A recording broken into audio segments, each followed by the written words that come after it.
Welcome back to Miniature Dragon Comic Review, coming to you live from Seattle, Washington. As always, I'm your host for the evening, Daniel Doc Gentry, and with me are our gurus, Woody and Alex. Hello, gentlemen.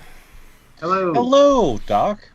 How are we doing this fine, almost Christmas time, 23 days to go, December?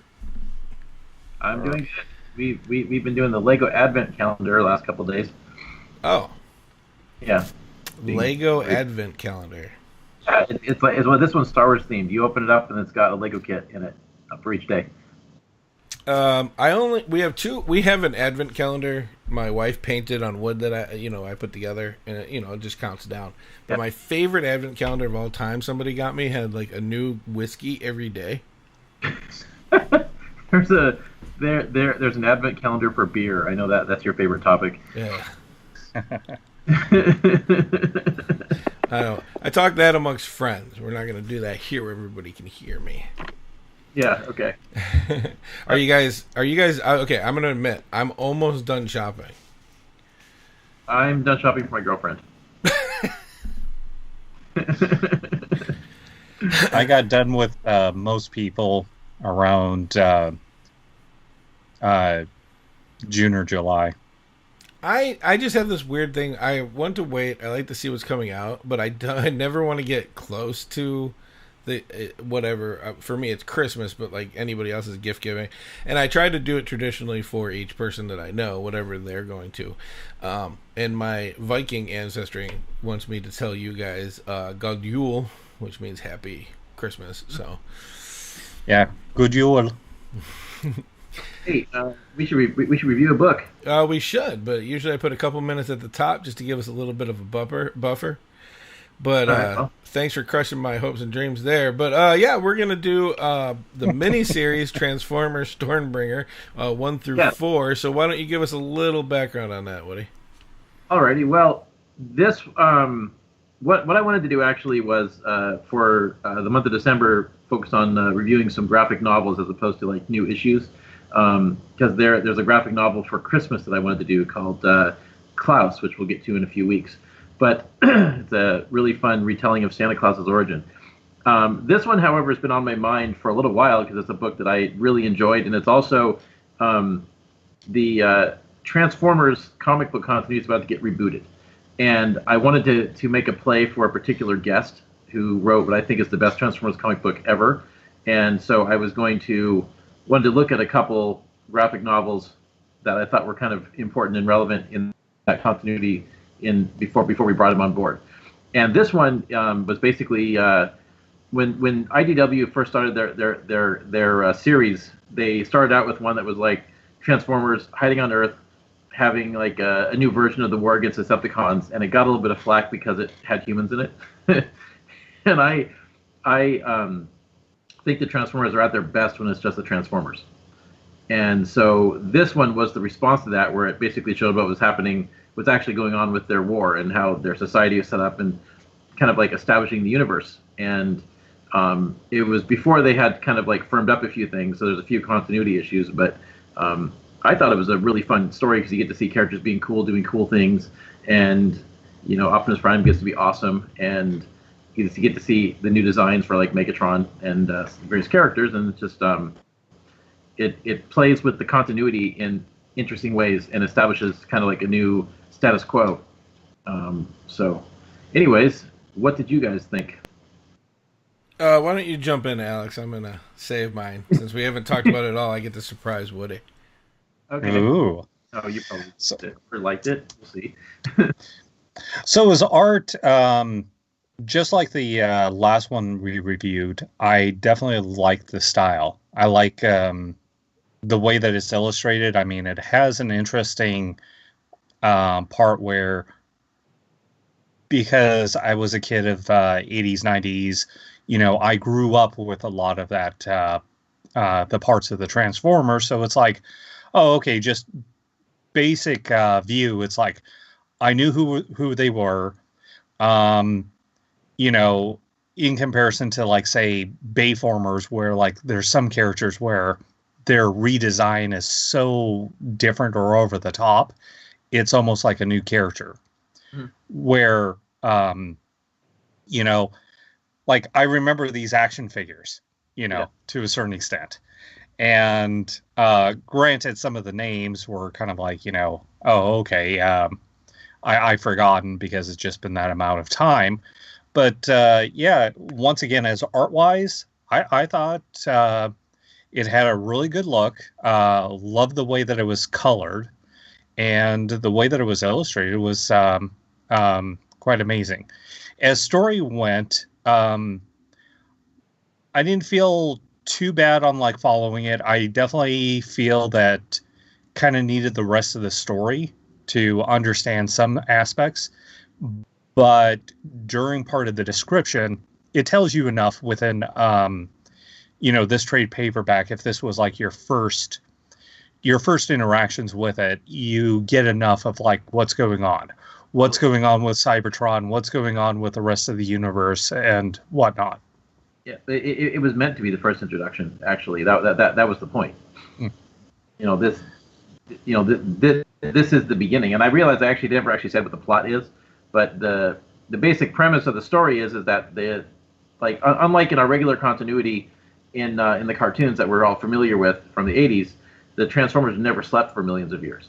So in this continuity, they basically have been fighting nonstop all that time, and so you have a scenario where the war just went on so much that it destroyed Cybertron and reduced it to basically a burnt-out wasteland that even the Transformers can't survive on. And it focuses on a particular Transformer, Thunderwing, who attempted to utilize the Pretender process, which was kind of what they invented back when the toys were coming to their end, and turned himself into this monster that nobody could stop. And in the course of the story, somebody finds him and resurrects him and decides they're going to scorch the universe. So. Oh, right. Yeah, wasn't it Darkwing Duck? No, it was Bludgeon. Oh, right. No, there was a character by the name Darkwing, and every time that I read it, I was just thinking, let's get dangerous. Yeah. Well, the sad part is that I know all these characters for the most part. I remember what they do, and I'm this comic book was clearly written for me. It's very nostalgia. Oh yeah, like the character Darkwing. I believe he's one of those ones where the two Transformer Decepticon jets turn into a super jet that can fly through space. So yeah, Doc's gonna yell nerd in a minute. I am not. I am wondering. I was just wondering, Alex, were you done? You didn't hit all three, so I was just wondering.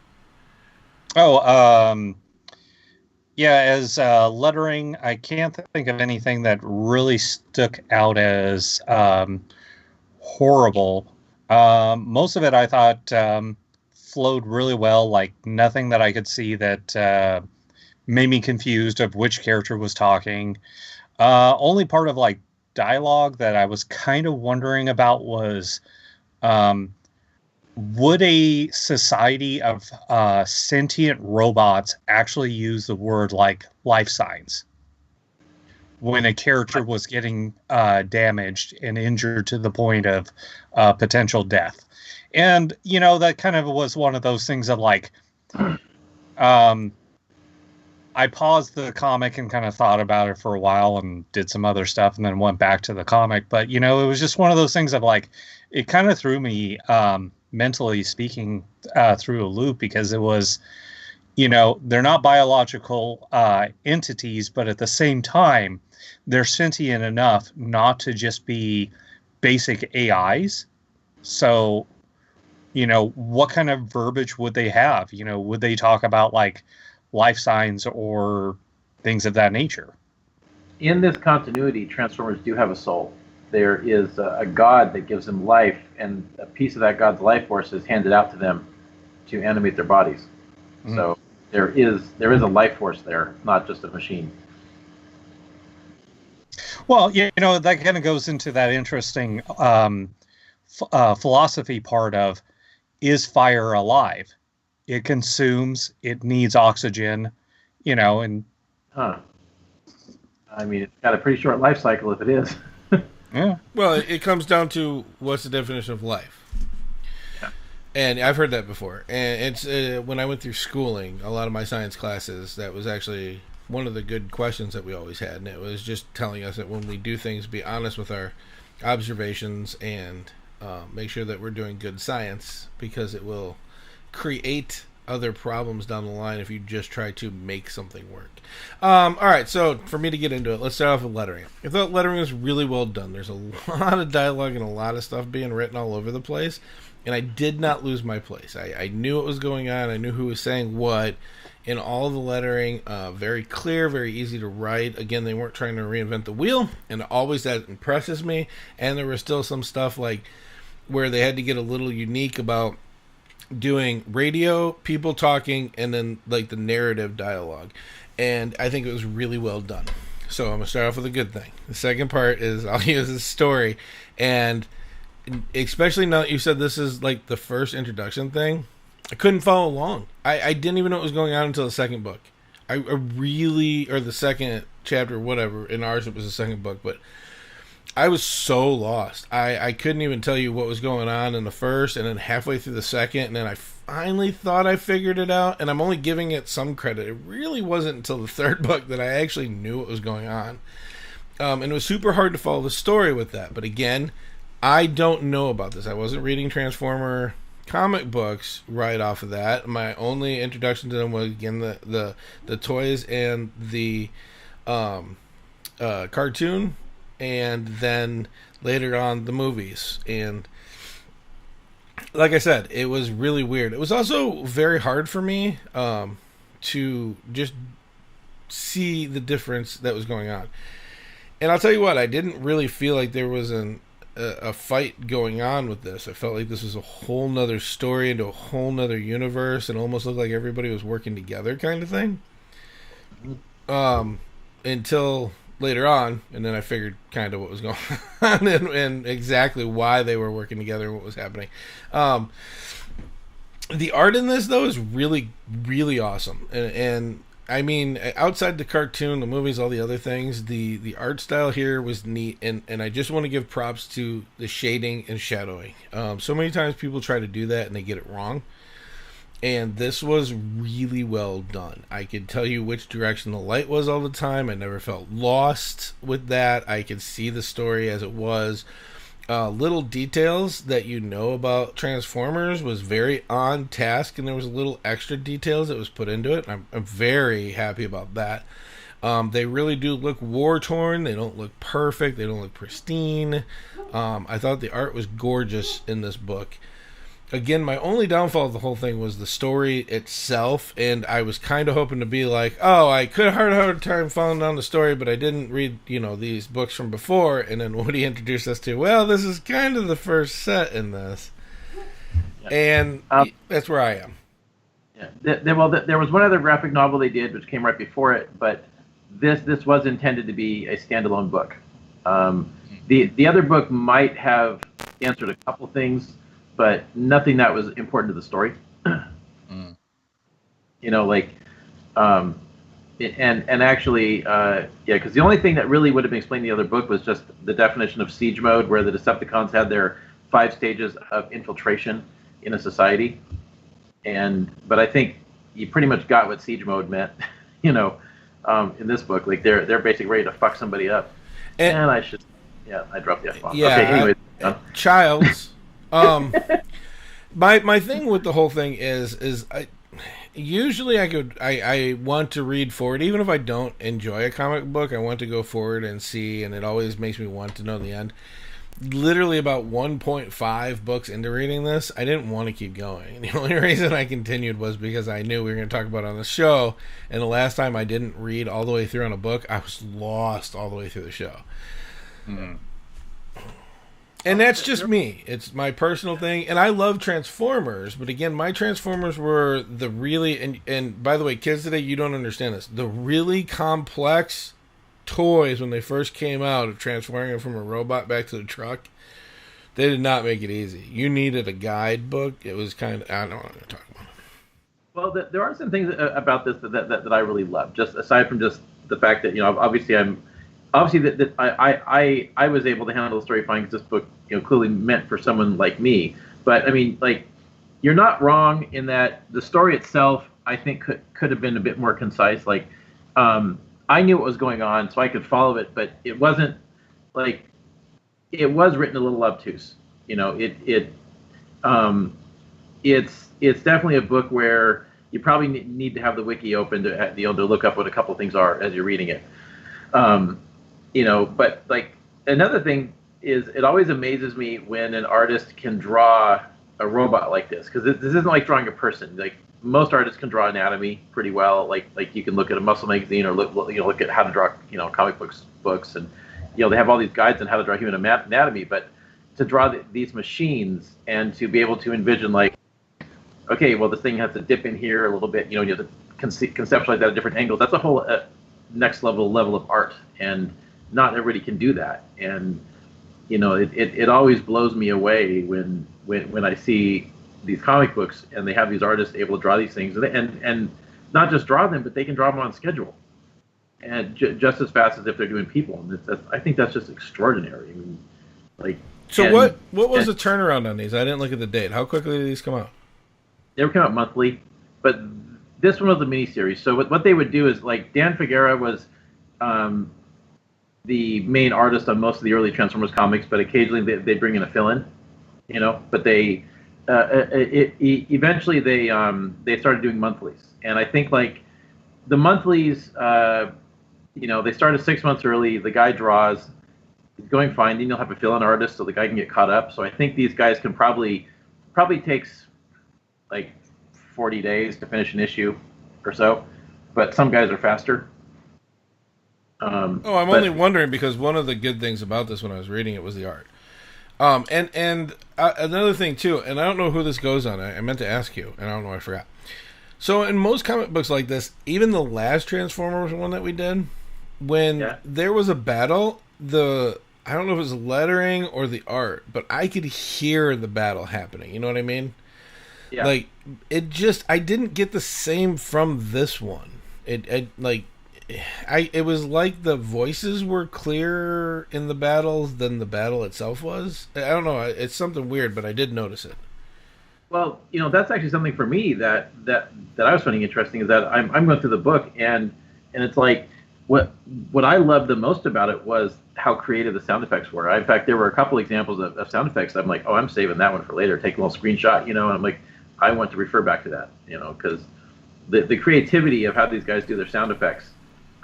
Like when I want to figure out how to do sound effects and think of something cool, I will sometimes go to the Transformers comics for inspiration.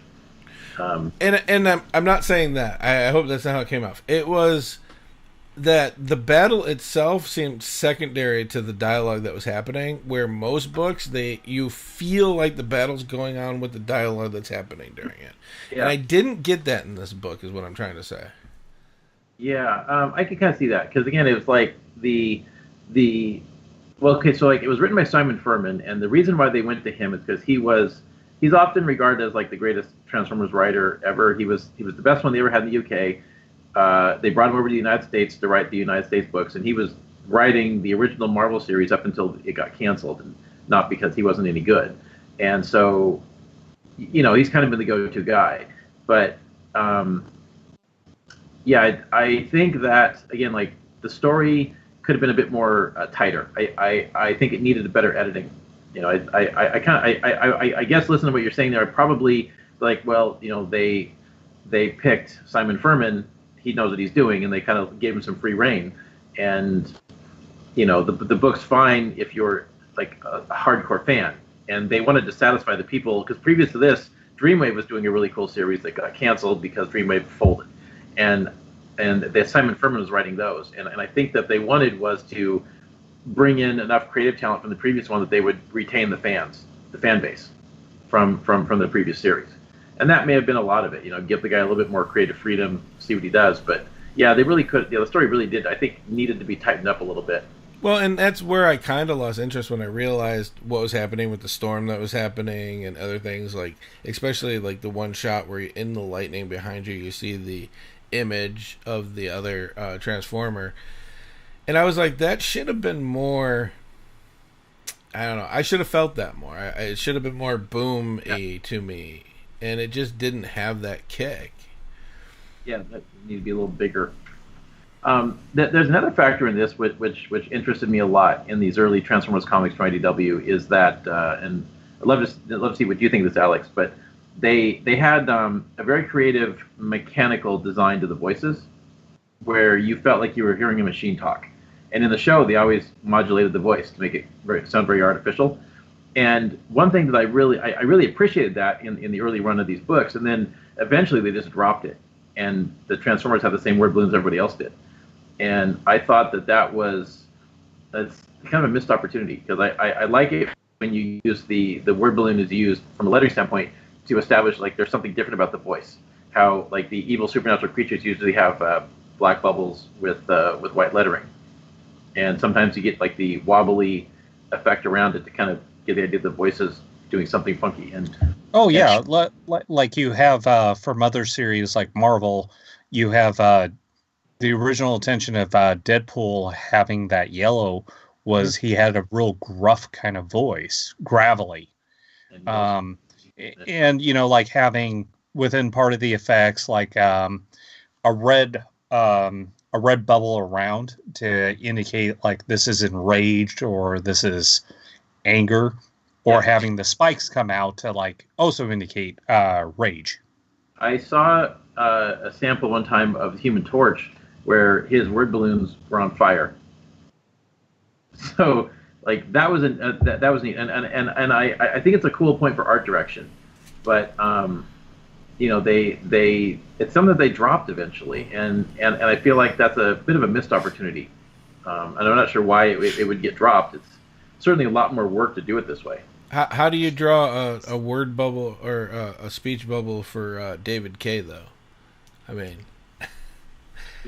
David Kaye was the animated series voice actor for Optimus Prime. That's Peter Cullen.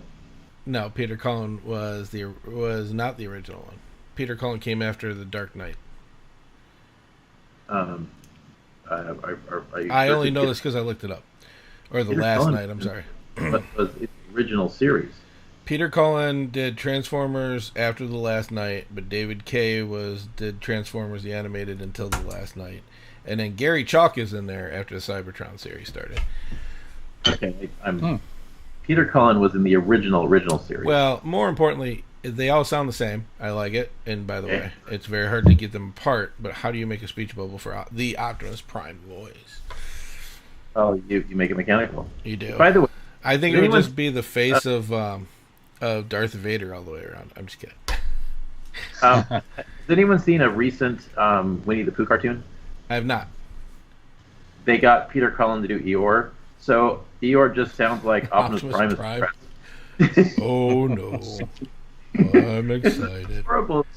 Like the greatest childhood hero of the '80s is depressed, and it's just like what? You should one of you two should totally draw Optimus Prime as Eeyore, and then we could combine that with the voiceover and make a video. That would be Alex. That would be amazing. Though I gotta say, like as speech bubbles go, I mean, thinking about it, Soundwave had a very mechanical voice within the cartoon. And like the some of the other characters, not as much. I mean, like another character like Starscream, had that kind of not exactly high pitch, but like very pronounced voice. Mm-hmm. And thinking about Optimus and some of the other characters, would you do it within the same? Because I mean, Soundwave has a particular way that is very mechanical in comparison to a lot of the other characters. It's the mechanical, but all of them are modulated. All of them had a little extra something to make them sound artificial. Yeah, but I hear what he's saying. It's almost like you have to almost have a unique one for the ones that were more pronounced. Yeah. Well, I can tell you that the times that I've had to do that sort of thing, like what's often is common is the letterer will create a particular balloon style for this mechanical creature, right? And I've had to do this, and so you'll do that, but then frequently you'll make a standard balloon that you shrink and enlarge, and so the little ticks and stuff you put in to make it look artificial just get more and more pronounced, or less pronounced, depending upon the shape the balloon has to be, right? But in the case of what this guy did, like he created the outline, and then he added the little ticks and stuff after the fact. Like it was a lot of work to do that. That wasn't a cut and paste thing. I mean, he probably built one, saved it, and then he had the next time he had something that would fit. But it was just, it's a lot of work. The other thing that they used to do back in the Marvel day is they would sometimes put a little thing in the corner that would like a little jagged edge in the corner, and then the word balloons would be kind of like rectangular, but it would have that little thing. It's like kind of just funky looking, but yeah, it's just it's one of the things that really like sticks in my mind. When I'm reading these books, is I like that detail when people go to the extra effort to give it that voice to the character like that. All right, what do we got? 4 minutes. Final thoughts. Final thoughts. I thoroughly enjoyed the book. It's definitely an action-packed one, and if you're familiar with the characters and you know the lore, I think this has got it's full of so many fun Easter eggs and nods that if you're like a real Transformers fan, it's definitely a good one. If you want to get into the series, probably reading the previous graphic novel would be a better starting point, and then jump into this, and then go into the next one. One of the things I really loved about it, was you get to see what they looked like before reformatting for Earth. Like Optimus Prime had a totally different design before becoming the Optimus Prime we know, and same thing with Megatron, and so it's just but like I certainly would recommend this series and these books, because it was just some of the best comic books, Transformers comic books ever. Alex? So definitely beautiful art within this. It definitely has some good nostalgia of individuals that grew up from 80s on forward. As story goes, I do agree it's probably not a great starting point if you're getting into the series, but it's still not a bad enough comic that I don't think you'll not enjoy. Definitely pick it up for yourself and take a look. I do recommend it, even with any flaws that it has. It's a real fun story. And, again, if you want to look at it from your casual, I'm going to call myself the casual from now. It was really hard for me. It seemed like it was kind of fun at the beginning until they tried to bring the story out. In all honesty, my brain was all over the place for a while there, and like I said, I had to push to get through this. If you're like me and you're just reading them barely and you just have some love for the cartoons, this would be a difficult one to get into unless you're committed. But that's just my personal thought on it. The art in this is awesome. I'm not saying it's jump out and get it for collecting, but if you like to collect things that have a unique art system, this does have some unique systems to it throughout the book. It's nothing that jumps out of the page, but it definitely is very it's grabbing, very sight pleasing as it would be. You guys have any final going aways? Well, next week I think we'll be doing Saga Volume 2. We're as our next book, by the sounds of things. And we'll just go to Cyber Symbiosis on Twitter. We'll be posting some new pages this week for our books, and just keeping the ball rolling. Alex? I just want to say, getting ready for that happy holidays, and get to check out another volume of Saga is definitely quite great, because we have some books that I would say, like, I'm glad that we gone through this show, but this is a series that I definitely want to keep reading. Yeah, why The Last Man, right? So I just want to say that Grey Jedi are the most powerful of all Jedi. Fight me if you want to. Read more comics. Keep it nerdy and live your dreams. All right. Bye. Bye. Bye.